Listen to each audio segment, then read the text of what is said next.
Muito bom dia, muito boa tarde, muito boa noite, meus caríssimos e minhas caríssimas ouvintes do podcast do Physiamix.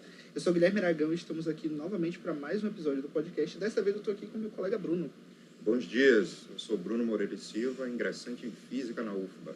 E hoje aqui nós estamos para entrevistar o professor Alberto Betzler, ele que é graduado em Astronomia pela UFRJ e fez mestrado e doutorado em Engenharia Elétrica e Engenharia Industrial, respectivamente, aqui na Universidade Federal da Bahia. Muito bom dia, professor. Bom dia, como estamos? Muito obrigado pelo convite. A gente que agradece pelo senhor ter dado um pouco de tempo para poder vir aqui conversar com a gente.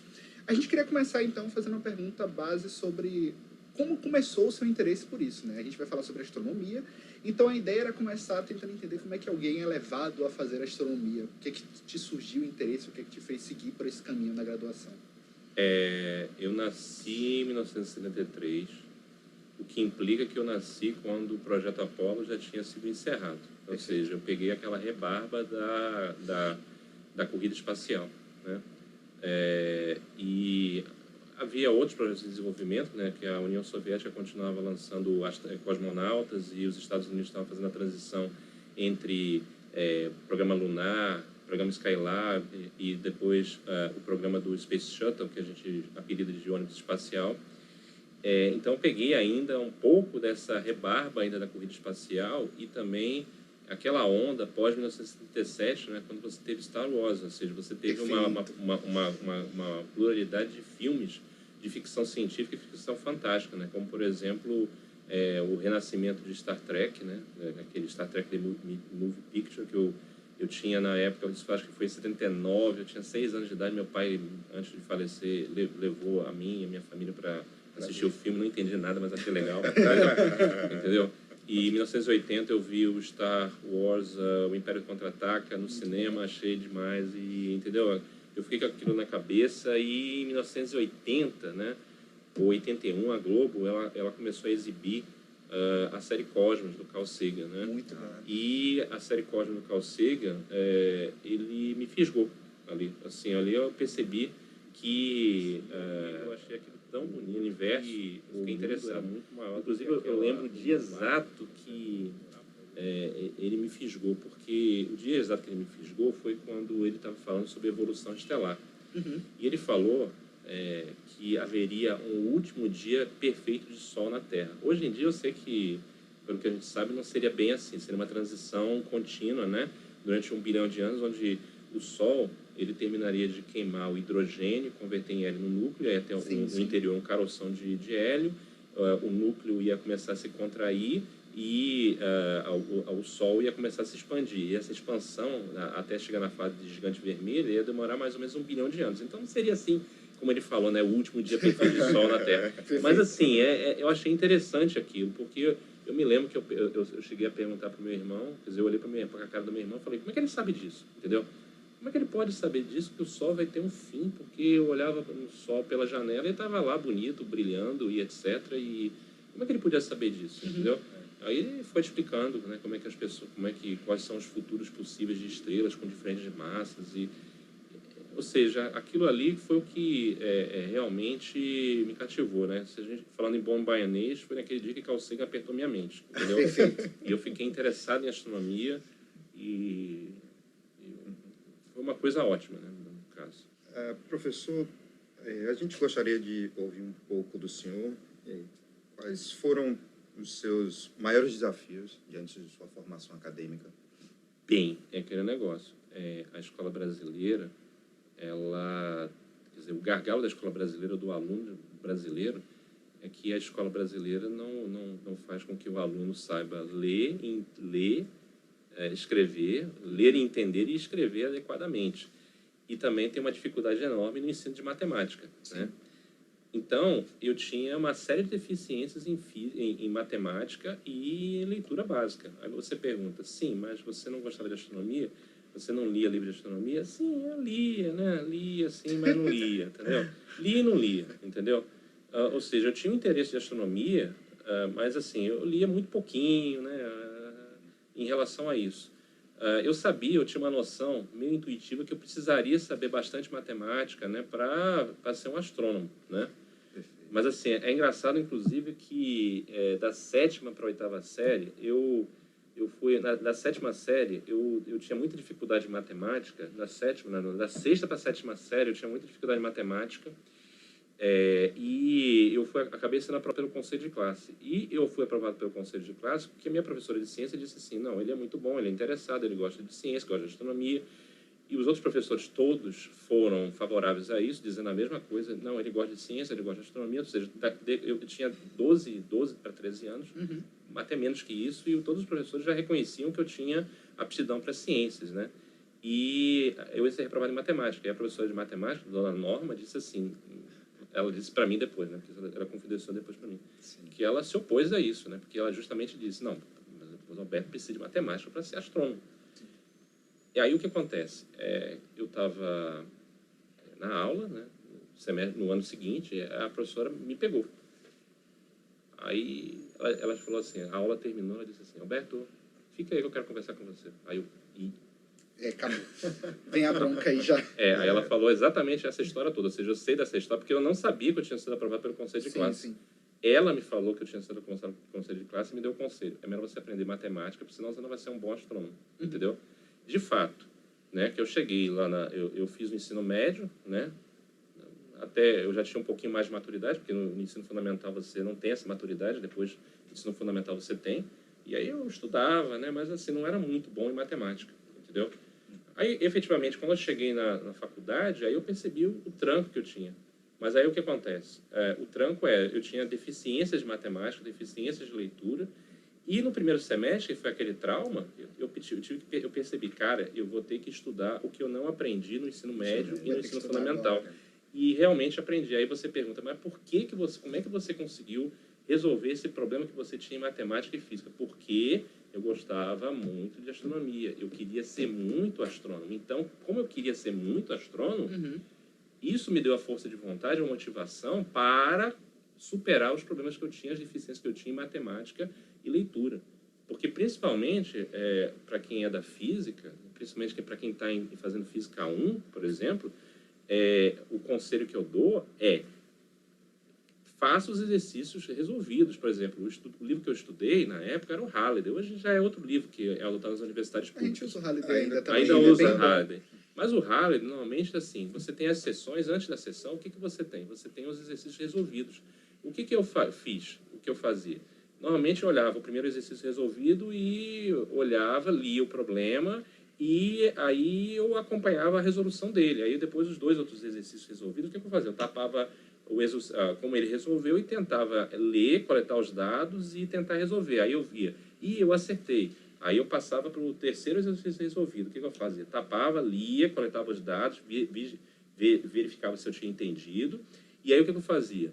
E acertei. Aí eu ia para onde? Para os exercícios do final do livro, daquele tópico específico. Aí fazia o primeiro, fazia o segundo, fazia o terceiro. Acertei, beleza. Bateu com o gabarito? Pronto, eu vou lá para o final. Vou fazer os dois últimos exercícios. Se eu acertar eles, pronto, eu posso passar para outra unidade. O que eu estou querendo dizer é que, assim, física tem essa questão. Você tem que saber ler, entender o problema, você tem que ter essa expertise, tem que ter essa capacidade de você ler e entender o que está sendo pedido. Entendeu? Sabe? Extrair as informações que são dadas, os dados do problema e o que é solicitado. E depois você ir conseguir concatenar com o assunto. Quais são as equações que eu vou usar, a modelagem, para resolver aquele problema. Aí tem a questão da matemática. Isso aqui cai numa equação do segundo grau porque está trabalhando com MRUV, né, gráfica de posição quanto tempo. Eu tenho que saber resolver, calcular o determinante para achar as raízes, achar o tempo. Mas esse tempo aqui, tempo negativo, não existe. Então, só pode ser entre zero e tempo de queda. Sei lá, vamos dizer que o problema seja isso. Sim. O que eu estou querendo dizer é isso. O problema é justamente isso. Todo estudante chega com deficiências claras em matemática e física. Porque, assim, o que eu acho que a escola brasileira deveria ser? Se concentrar em resolver esse problema de matemática. O aluno tem que sair do ensino fundamental e médio sabendo o quê? Sabendo fazer as continhas, entendeu? Mas você está falando que continha? As 4 operações? As 4 operações e também todas as outras que seriam necessárias. Operar frações, resolver, achar, interpretar um gráfico, você resolver equações do primeiro e segundo grau, esse tipo de coisa que é o básico, entendeu? Matriz, entender o que é uma matriz. Para que serve a matriz? A matriz é para... representa, por exemplo, a tela de um computador, entendeu? Ou seja, tem que ter essa conexão entre a matemática e o mundo real, entendeu? E também a questão do português, que deveria ser focado em quê? Você aprender a ler e interpretar aquilo ali que você está lendo, entendeu? Escrever bastante. Ou seja, é bem melhor do que você ficar entulhando o aluno com isso. E também a parte prática, né? Porque você tem que ter... Não é que a teoria na prática é outra, não é isso, entendeu? Mas a questão é que, assim, ensino de física deveria ser um ensino de física baseado em experimentos. Química é a mesma coisa, biologia é a mesma coisa. Aí você fala, dá para fazer isso? Dá, mas vai gastar muito dinheiro, porque você vai ter que reciclar os professores, treinar os professores, vai ter que pensar fazer isso também na escola de formação. A pessoa vai ter que já ter essa base, saber fazer experimentos, porque você consegue fazer experimentos muito bons que cativam os alunos com sucata doméstica, entendeu? Não é uma coisa difícil de ser feita e uma tecnologia educacional que já existe há 30, 40 anos, entendeu? Porque, por exemplo, nos anos 70 você teve o Funbec, uma empresa, uma ONG que tentou fazer isso, mas acabou que não rolou, entendeu? Foi muito limitado.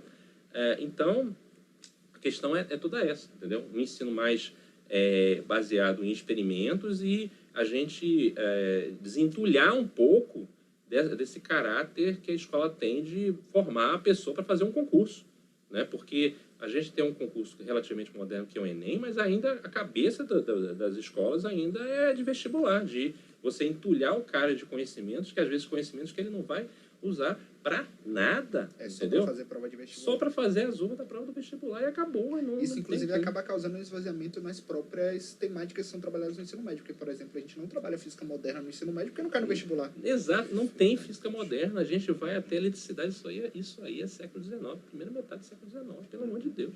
A gente não chegou nem a 100 anos atrás, que é física moderna.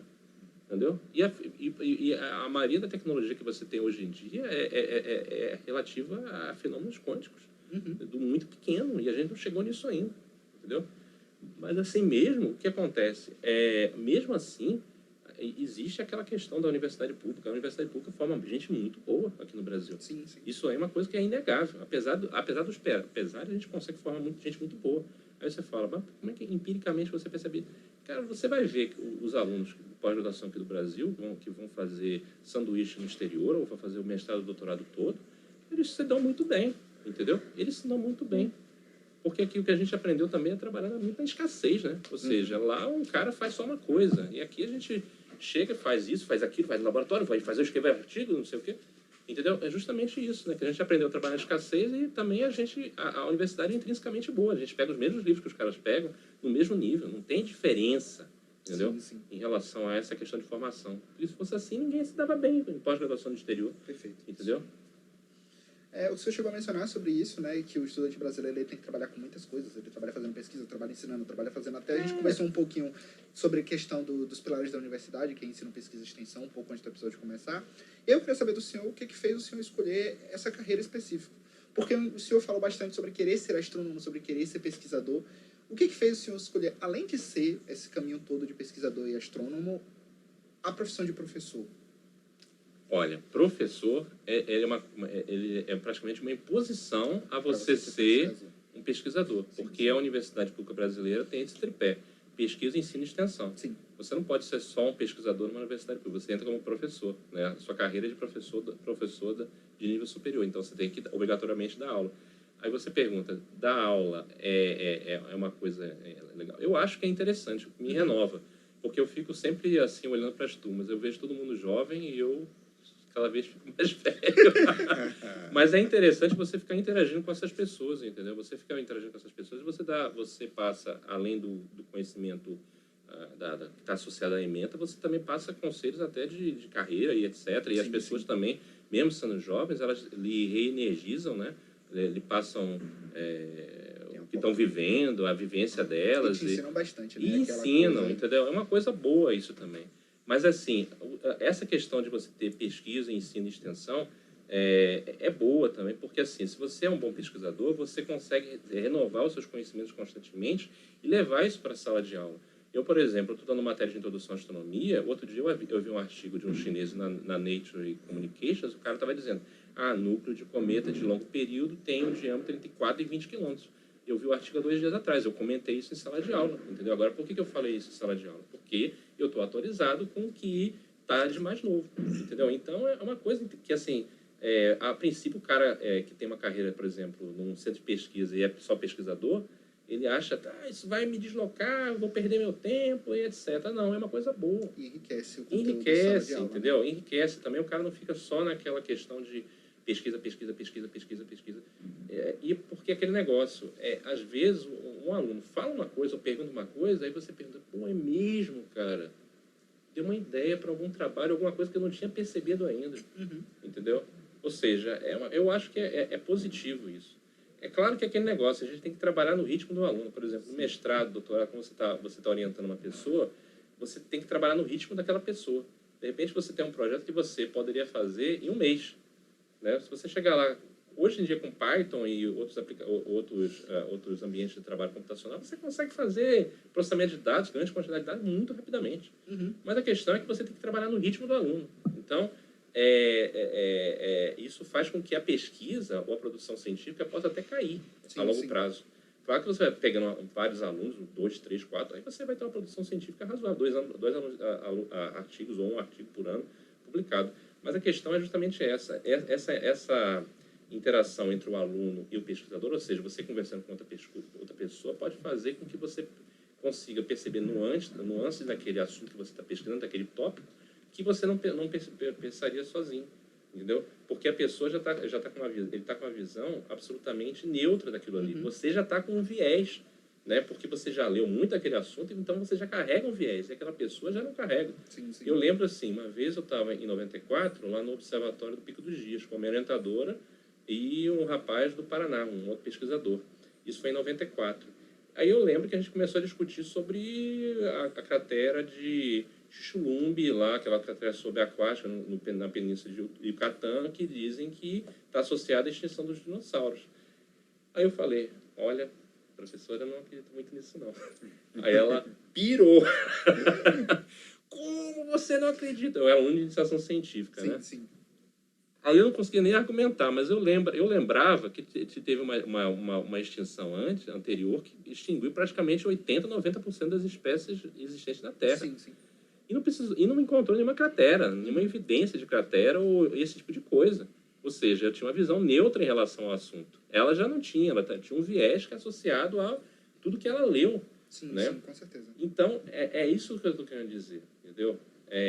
Essa interação entre o aluno e o pesquisador, ela é benéfica para ambos. Perfeito. Mas, é óbvio, tem essa questão de você tem que ir no ritmo do aluno, o que faz com que a pesquisa possa ir mais lentamente do que você desejaria, entendeu? Porque eu já escrevi artigo em um mês, entendeu? Porque, assim, brota a ideia, às vezes brota a ideia que você vê num vídeo do YouTube.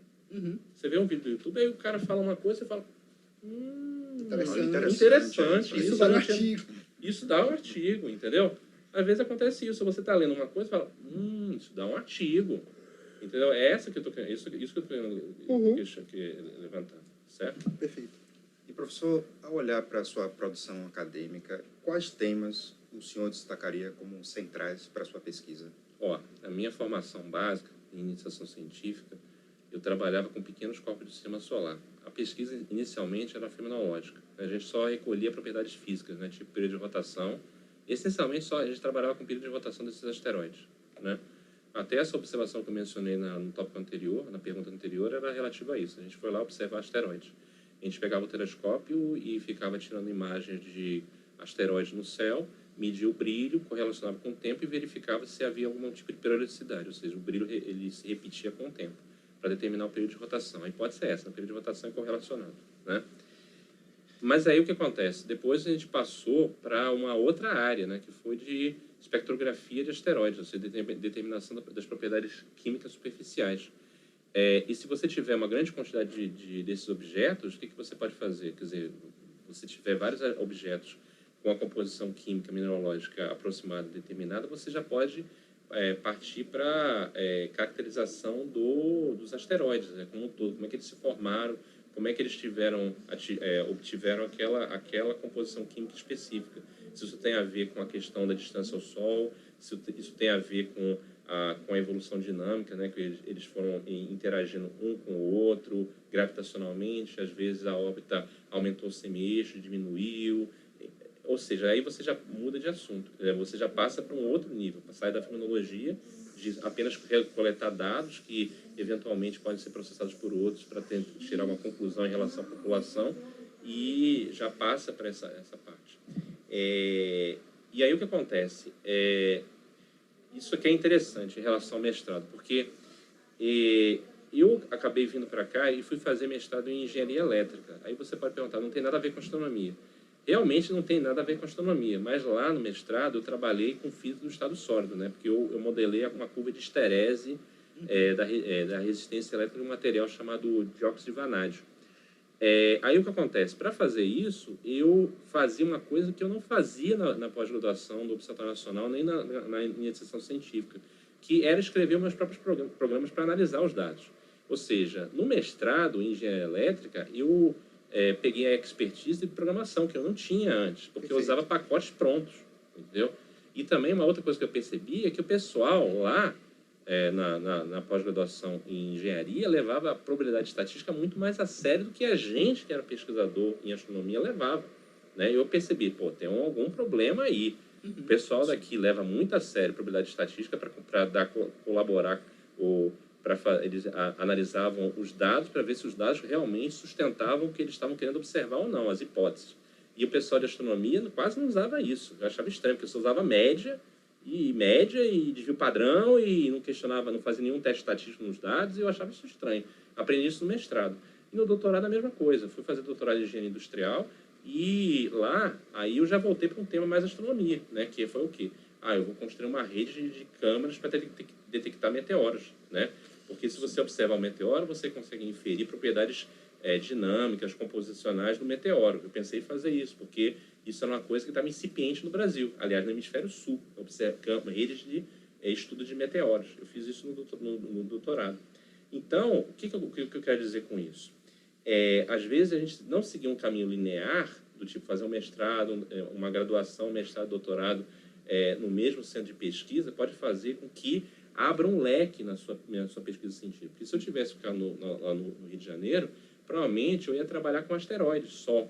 Hoje em dia, como eu fui fazer pós-graduação em áreas que são não correlatas com a astronomia exatamente, e eu peguei certas expertises que eu não pegaria se eu tivesse feito mestrado, doutorado no Rio de Janeiro em astronomia, hoje em dia eu estudo asteroides, estudo cometas, estudo meteoros, e como eu peguei a expertise de programação e também de análise usando propriedade estatística, eu já fiz artigos sobre extrasolar, planetas extrasolares. Estou trabalhando agora com dados do Sol, física solar. Eu já fiz um artigo sobre quásares e blásares. Por quê? Entendeu? Ou seja, é astrofísica de altas energias. São assuntos que eu não trabalharia, né? Eu não trabalharia. Não trabalharia se eu tivesse ficado naquela linha de pesquisa original e trabalhando no mesmo centro, entendeu? Então, essencialmente, essa é a minha linha de pesquisa. Ela é bem aberta. Eu trabalho com pequenos corpos de sistema solar, mas aí, pequenos corpos de sistema solar são os asteroides, cometas e meteoros, porque existe um contínuo entre eles, a gente tem interconexões. Então, estudar um ajuda o outro, entendeu? Sim. É uma coisa que eu ficaria mais limitado se eu tivesse ficado no Rio de Janeiro. E, além disso, como eu aprendi a trabalhar com probabilidade estatística, eu acabei usando probabilidade estatística para estudar outras coisas que me interessavam, entendeu? Tipo, eu sempre gostei de astrofísica de altas energias, quásares e blásares, entendeu? E aí eu comecei a estudar, porque eu falei, rapaz, é só você fazer um ajuste linear, procurar isso, procurar uma periodicidade, não sei o quê. E tá tudo certo. E tá tudo certo, mas assim, porque eu já tinha a regra do compasso, que são as ferramentas matemáticas e computacionais. Perfeito. E eu aprendi isso no mestrado, entendeu? Então, eu consegui ter uma linha de pesquisa bem diversa, entendeu? O que foi ótimo. Ou seja, o conselho que eu dou é que, às vezes, assim, um caminho não linear, às vezes, pode ser o melhor, A gente não sabe o que o futuro reserva para a gente. Mas uma coisa também que eu falo para vocês é que, assim, você tem que perseverar, porque é complicado. É complicado, porque, assim, você vai ter muitas situações onde você vai pensar justamente, será que eu continuo fazendo isso? Ou seja, eu só persevero porque eu gosto muito de astronomia, porque eu sinto prazer em fazer aquilo, em descobrir as coisas, entendeu? Falando agora especificamente mais de astronomia, a gente vê muito crianças, adolescentes, pessoas menores de idade no geral, querendo muito trabalhar com astronomia, querendo muito ver astronomia, porque a astronomia é uma área que é muito divulgada em termos de divulgação científica. Aí essas pessoas acabam entrando na faculdade, entrando na universidade, muitas delas acabam entrando de física por causa disso, elas acabam não seguindo carreira de forma direta com astronomia, acabam fazendo alguma outra coisa. Não se vê muitos astrônomos no Brasil, principalmente hoje em dia. Como é que o senhor avalia isso? Por que isso acontece? A astronomia é uma área que é pouco acessada pelas pessoas, é muito acessada pelas pessoas. Como é que é essa perspectiva de você trabalhar com astronomia no Brasil? A questão é justamente essa, né? Nem todos os estados brasileiros têm faculdades ou departamentos ou mesmo institutos de física como aqui que tem um astrônomo, né? Sim, sim. E aí a questão justamente é essa. O que atrai a pessoa, às vezes, para a física é justamente a astronomia, porque, como você acabou de falar, isso aparece o tempo todo na mídia, seja ela na internet, seja ela na televisão, né? Que são imagens que são obtidas por telescópios espaciais ou descobertas, como, por exemplo, a fosfina na atmosfera de Vênus pode estar associada à atividade biológica. Isso atrai muito jovem. Mas sim, aí sim. O que acontece? O caminho lógico, né, e que é recomendado em qualquer site de internet ou guia do estudante é essa. Você quer fazer astronomia, vai fazer física. Realmente, a base da astronomia é justamente física e matemática. É o caminho mais adequado. Mas o problema é justamente esse. Você vai ver só física e matemática. Uhum. Você vê pouca astronomia. Vai ver pouquíssima astronomia ou não vai ver astronomia. Nem lei de Kepler você às vezes vê em Física 2. Deveria ver lei de Kepler, não vê. Eu não vi em Física 2 lei de Kepler, por Às incrível vezes que em pareça. conceituar. A gente vê, aqui no Instituto de Física, a gente vê momentaneamente mecânica. Quando a gente vê as coisas de mecânica, a gente está calculando principalmente com relação a movimentos planetários, etc. Exato. Mas é bem superficial. Muito superficial, entendeu? Então, a única astronomia que a pessoa vê é em curso básico e assim mesmo, de uma maneira muito superficial, muito incipiente. Então, isso vai desestimulando o cara. Se o cara veio para cá para fazer astronomia, pensando em astronomia, e ele vai ver física do estado sólido, não que não seja interessante. Eu gosto de física, não é à toa que eu dou aula de física. Sim, sim. Eu gosto até da parte experimental, eu acho muito interessante, mas a questão é justamente Não é astronomia, né? eu sou astrônomo, entendeu? Se eu tivesse feito faculdade de física, eu ficaria, não é bem minha área aqui, entendeu? Mas aí a astronomia me completou completamente, entendeu? Era tudo que eu queria, realmente, entendeu? Mas eu sabia que eu tinha que estudar matemática e física, entendeu? Mas é aquele negócio. Mas eu estava no curso que eu queria, tinha matérias específicas de astronomia e era a minha praia, Perfeito. entendeu? Então, o que falta é justamente isso, né? Assim, o caminho realmente que o pessoal recomenda não é o caminho errado. Mas o problema é o que eu falei. Você fica 4 anos ali, se forma, depois, eu vou fazer mestrado no IAG ou na Universidade Nacional ou em qualquer outro lugar. É esse que é o problema. Aí você chega lá cru, né? Você chega praticamente cru e vai ter que aprender tudo no mestrado e no doutorado, entendeu? E às vezes, como eu falei, a vida é complicada, né, cara? São 4 anos. De repente, lá durante esses 4 anos, você fala, vou fazer não sei o quê, outra coisa. Entendeu? Aí você se desvia. Por isso que isso justificaria a pequena quantidade de astrônomos que você tem. Entendeu? Porque às vezes você desvia, porque a vida é complicada, cara. Sim, sim. Eu entrei na faculdade com 19 para 20 anos. Entendeu? Ou seja, não sabia absolutamente nada da vida. Perfeito. Mas aí o que acontece? Como eu entrei na faculdade certa, eu segui o caminho. E aí você... Aí eu continuei, mas também tem a questão de você perseverar. Sim, sim. Porque assim, se formaram 7 na minha turma, só eu que estou em universidade pública.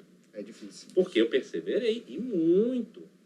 Entendeu? Porque é difícil você fazer astronomia, ser cientista no Brasil é muito difícil. É muito difícil. Entendeu? Eu só consigo fazer pesquisa, por quê? Porque os dados estão públicos. E por que estão públicos? Porque não tem astrônomo suficiente no mundo inteiro para analisar os dados, o volume de dados que são gerados hoje em dia. Perfeito. Porque você tem um survey tipo Vera Rubin, que, cara, vão gerar dados que daqui a 100 anos vai ter gente analisando. Como, por exemplo, teve um projeto chamado Carta do Céu, que iniciou na segunda metade do século XIX, E tem gente analisando os dados do Carta do Céu até Até hoje. hoje. Até hoje, entendeu? E é placa fotográfica. Uhum. Os caras escanearam as placas fotográficas e estão analisando até hoje.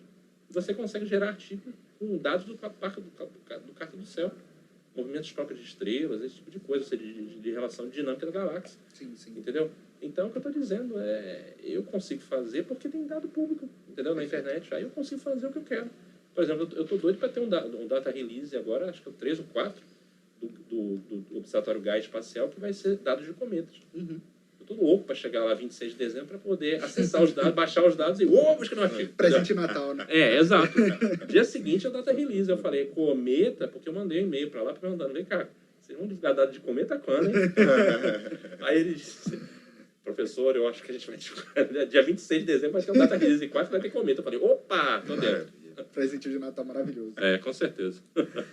Além de trabalhar como professor, o senhor coordena um curso de extensão em astronomia, que já está acontecendo há bastante tempo, já tem algumas edições que é sendo feita aqui no Instituto de Física, aqui na UFBA no geral. Como foi a experiência de começar a trabalhar com esse curso de extensão? Como é que foi a experiência? E como é a experiência de trabalhar com ele atualmente? Não, o curso de extensão ele foi criado em 2002, né, enquanto eu era professor substituto, né, porque na realidade são 3 mãos ou 3 pessoas que participaram, né, o professor Alberto Brum, eu e o professor Dorival Edgar. Né, a gente que teve a ideia de fazer esse curso de extensão justamente por quê?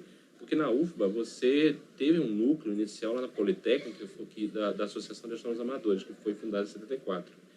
Mas é aquela questão, a astronomia aqui na universidade era muito incipiente, ela é ligada a pessoas específicas, né? Não que essas pessoas específicas não tivessem interesse nem fossem competentes, mas era uma coisa muito difusa, entendeu? E aí a gente resolveu fazer esse curso justamente para isso, né? Para tentar deixar uma coisa mais institucionalizada, mais sistemática, todo ano. E a gente está atualmente na 25ª edição. Bastante. Né? Ou seja, é um dos cursos de extensão que tem maior longevidade na universidade. Sim. Eu acho que é, inclusive, uma das primeiras atividades de extensão, pelo menos ligadas ao Instituto de Física de alguma forma, que trabalha com física ou áreas adjacentes à física. Eu acho que é uma das primeiras atividades de extensão. Isso, e ele é muito importante porque muitas pessoas que a gente hoje tem convívio praticamente diário, a gente conheceu durante esse curso. Ele agregou as pessoas, trouxe as pessoas interessadas para cá. Por exemplo, o planetário que a gente tem hoje em dia, ele só veio por causa do benfeitor que viu...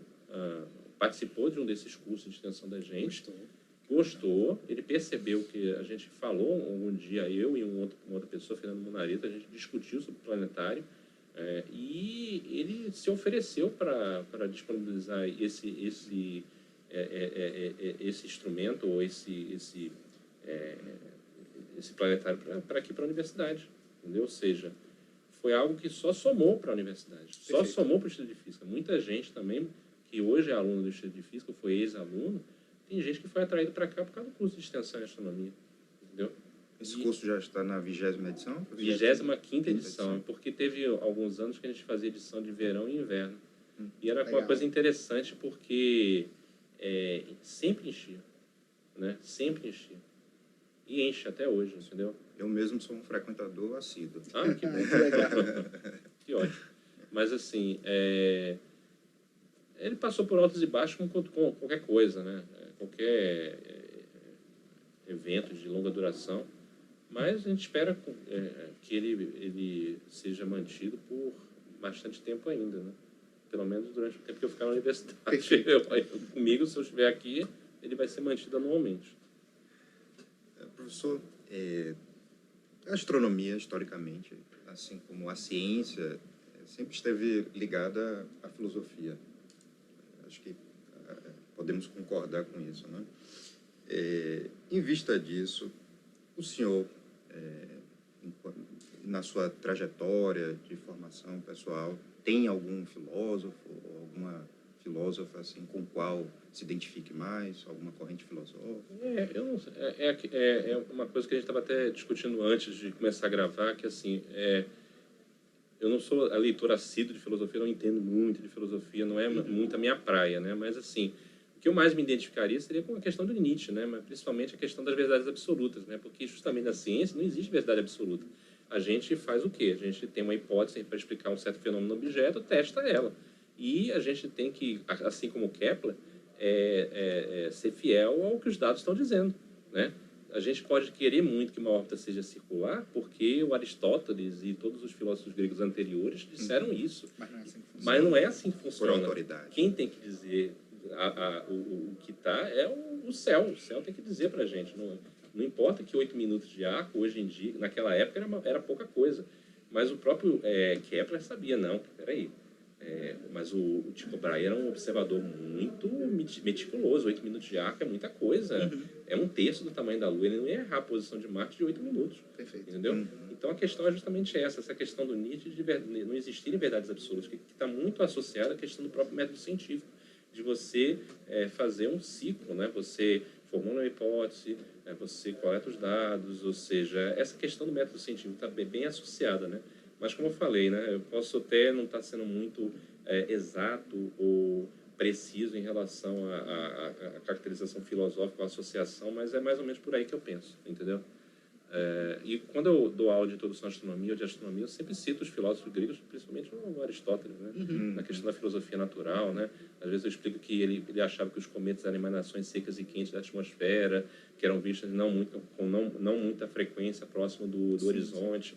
Essa questão que eu sempre cito, não tem jeito, porque assim, a gente está naquele referencial ocidental, sempre cita a filosofia ocidental, entendeu? Aí a gente tem que falar do Eratóstenes de Siena, falar de todas essas pessoas que contribuíram de alguma maneira para a ciência, né?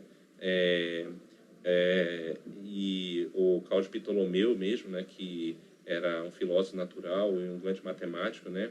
Porque o modelo dele de geocêntrico foi um modelo tão exato, tão meticuloso, que ele foi aceito durante 1.500 anos. Por quê? Porque ele reproduzia exatamente o que era observado no céu.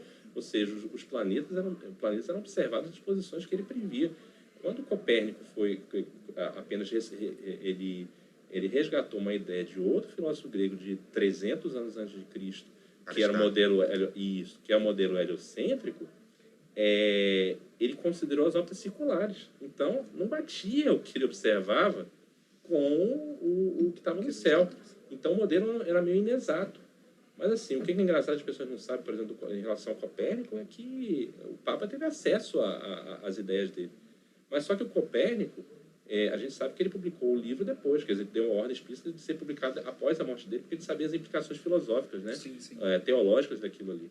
Mas, assim mesmo, o Papa, pelo que eu li num livro de História da Ciência, não lembro mais qual foi, acho que era relativo ao Galileu, o Papa teve acesso ao material que o Copérnico gerou, mas ele não achou ruim, porque o homem foi esperto. Ele disse que era apenas um modelo matemático. E sendo um modelo matemático e não a realidade, um fato físico, uma realidade factual, alguma coisa factual, não tinha o menor problema, entendeu? Então, é interessante essa questão de filosofia e ciência. A base toda é essa. Perfeitamente.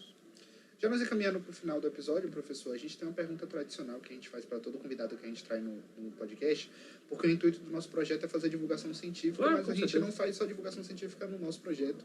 A gente gosta de trazer essa divulgação científica de outras atividades, de outras coisas, de outros projetos.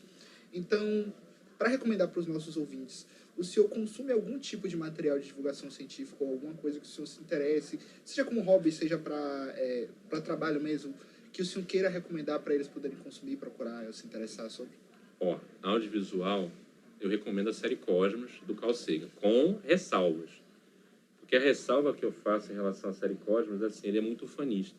Por exemplo, se você for ver o capítulo relativo ao Kepler, que é a harmonia dos mundos, ele dá uma ênfase muito na questão de dogmas religiosos e uma aparente contradição que ele tinha em relação à fé dele e o que a ciência... teve um colega meu que disse que, na realidade, aquilo ali não era o Kepler, era o próprio Carl Sagan. Perfeito. Entendeu? O que eu estou querendo dizer é assim, você olha a série Cosmos, assim, porque é de uma beleza estética aquela série, tão bem feita, e ele passa tanta verdade, ou seja, amor no que ele está falando, que aquilo ali seduz qualquer pessoa, entendeu? Sim.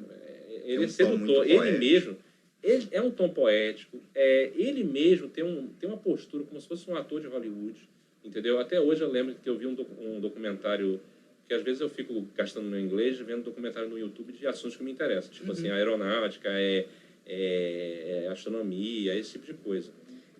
E eu lembro que o Carl Sagan, novinho, acho que em 65, ele falou sobre planetas extrasolares.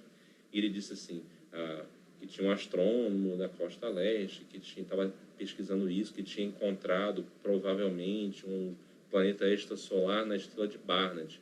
E ele dizendo que o planeta Wombling in the Sky.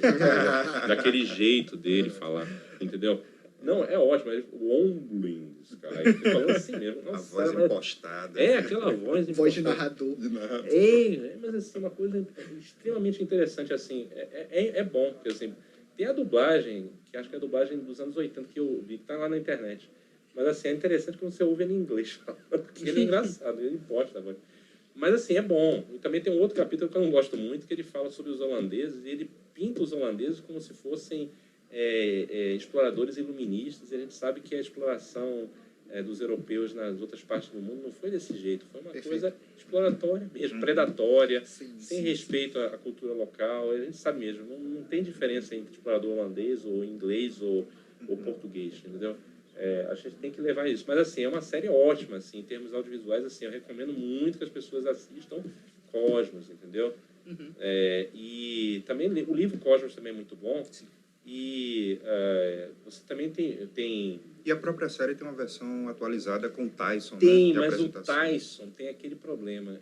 Assim, o Tyson também, até na série ele mostra que ele encontrou com o Carl Sagan e etc. Mas a questão é que assim, ele não tem o mesmo carisma que o Carl Sagan tem. O Carl Sagan é especial. Mesmo que você não queira comparar, você tem a tendência natural a comparar. Ele não tem o mesmo carisma. Ele é bonachão, ele é engraçado, etc. Mas é gente fina. Você ia chamar o cara para tomar uma cerveja. Não, vamos lá, Tyson, tomar uma cerveja, entendeu? Não, de boa, entendeu? Ele deve ser desse jeito. Você chamar o cara para tomar uma cerveja, ele vai tomar uma cerveja com você, conversar, ficar 2 horas conversando com você. Mas não dá para você comparar, entendeu? O Carl Sagan. E além disso, ele era sedutor. Além disso, ele tinha uma produção científica invejável, entendeu? Sim. Ele era workaholic, entendeu? E ele publicava várias coisas. Não era só a questão de... não estou desmerecendo divulgação científica, claro. Mas o cara conseguia fazer uma divulgação científica de alta qualidade. E produção acadêmica também de alta qualidade, entendeu? É uma coisa que assim, eu recomendo muito isso tudo. Mas também aquele negócio, para abrir a mente, às vezes, também é interessante você ficar lendo também livros de ficção. Por exemplo, de ficção que eu leio é Duna, a série muito Duna, bom. Que é ótima. A série Duna é ótima também. Mas é meio viajada depois de um tempo, né? Porque assim, você tem que ler até os livros, até o último livro, né? E não que o filho fez, né? Que depois fez Casa das Atrizes, não, aquilo ali não esqueça, aquilo ali não é o Paul Frank. Aí o que acontece também, outro que você também lê, por exemplo, Fundação, é ótimo, livro Fundação também, muito bom. Isso são coisas assim que são boas para você ampliar a sua mente, né? Você fala... Ou seja, é o que eu recomendo, assim, literatura, livro bom, Cosmos, eu tive, li, e também essa questão de literatura mesmo, fantástica, de ficção científica, também acho que são coisas interessantes. De Carl Sagan, o próprio Mundo Assombrado pelos Demônios, é um livro também é um livro muito bom, O Mundo Assombrado pelos Demônios, mas aquele negócio também, né? Acho que às vezes ele dá uma exagerada, entendeu? Porque a gente a própria cultura da gente é meio mística, entendeu? A cultura é meio mística e a gente também não pode levar as coisas na ponta da faca, entendeu? Atribuir à crença da pessoa alguma ignorância e etc, entendeu? Tem que ter um certo limite, não pode levar tudo na ponta da faca, entendeu? Enfim, é a minha visão, entendeu? Não estou dizendo que você é cientista até um certo ponto, não é isso, entendeu? Mas a questão é que também você tem que respeitar a fé das pessoas, entendeu? A crença que de repente a pessoa tem no ser superior, entendeu? Porque assim, você consegue provar que ele não existe? Não. Então por que você vai questionar se você não consegue? Entendeu? É a mesma coisa de cosmologia, não desrespeitando a cosmologia, mas assim, a cosmologia é mais ou menos assim. Eu quero saber a forma do universo. Sim, mas você é uma formiguinha que está num deserto e você quer entender a Terra inteira, porque o seu horizonte de eventos é muito pequeno, você tem que ter telescópios cada vez maiores. Perfeito. Tem a limitação, que assim, o que você conhecia há 50 anos atrás não é igual ao conhecimento cosmológico que você tem agora, entendeu? Então, é sempre essa questão, né? A gente tem que se basear até sempre em fatos, entendeu? Por exemplo, eu não consigo provar que Deus não existe, então eu não vou questionar Deus. Perfeito. Então, principalmente porque isso é uma questão que é central, às vezes, na vida da pessoa. Entendeu? Você tem que respeitar a pessoa. Como eu falei, o livro é ótimo. Esse o Mundo Assombrado pelos Demônios. Mas a questão é que ele é muito ponta da faca. Às vezes ele é de um iluminismo com a luz tão reluzente que acaba cegando. Né? Exatamente, cara. Exatamente. Não pode ser desse jeito. Então a gente tem que ter esse equilíbrio, entendeu? Tem que ter esse equilíbrio. Entendeu? É isso, então. Vamos encerrar novamente aqui mais um episódio do podcast do Fiz Amigos. Eu queria, de início, agradecer a presença do meu colega Bruno. Imagina, muito obrigado a você e ao professor Alberto Bessler pela presença. E agradecer, por fim, ao professor por ter aceitado o nosso convite. Você gostaria de mandar alguma mensagem final para os nossos ouvintes? Foi um prazer ter participado. E eu fico lisonjeado, inclusive, pelo convite. E, assim, o conselho que eu dou para quem está ouvindo, assim, a ciência é perseverança, né? Porque, assim, o caminho não é fácil, mas, assim, o que a pessoa tem que colocar na cabeça eu estou fazendo isso porque eu gosto, porque me dá prazer. Por exemplo, quando é que eu vou parar de escrever artigo?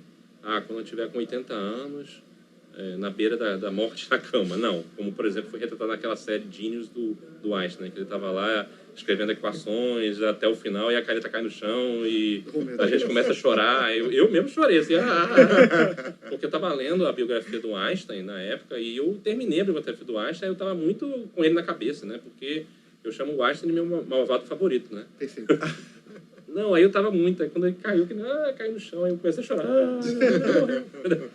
Mas o que eu estou querendo dizer é que, assim, você tem que perseverar bastante, assim. Qual é a motivação? A motivação tem que ser lhe dar prazer. Quando, por exemplo, pesquisar não me der mais prazer, de repente subir uma montanha me der prazer, eu vou subir a montanha. Perfeito. Entendeu? Então, o que as pessoas têm que fazer é, eu vou ficar nesse caminho, vou perseverar para atingir esse objetivo, porque me dá prazer. Entendeu? E pronto. Ou seja, é tudo uma questão de amor. Entendeu? É a palavra final que eu poderia dar para vocês, o conselho final. Faça as coisas por amor. Muito bonito, professor. Obrigado. E é isso, meus caríssimos ouvintes. Muito obrigado pela audiência novamente e fiquem ligados para os próximos episódios do podcast. E tchau, tchau.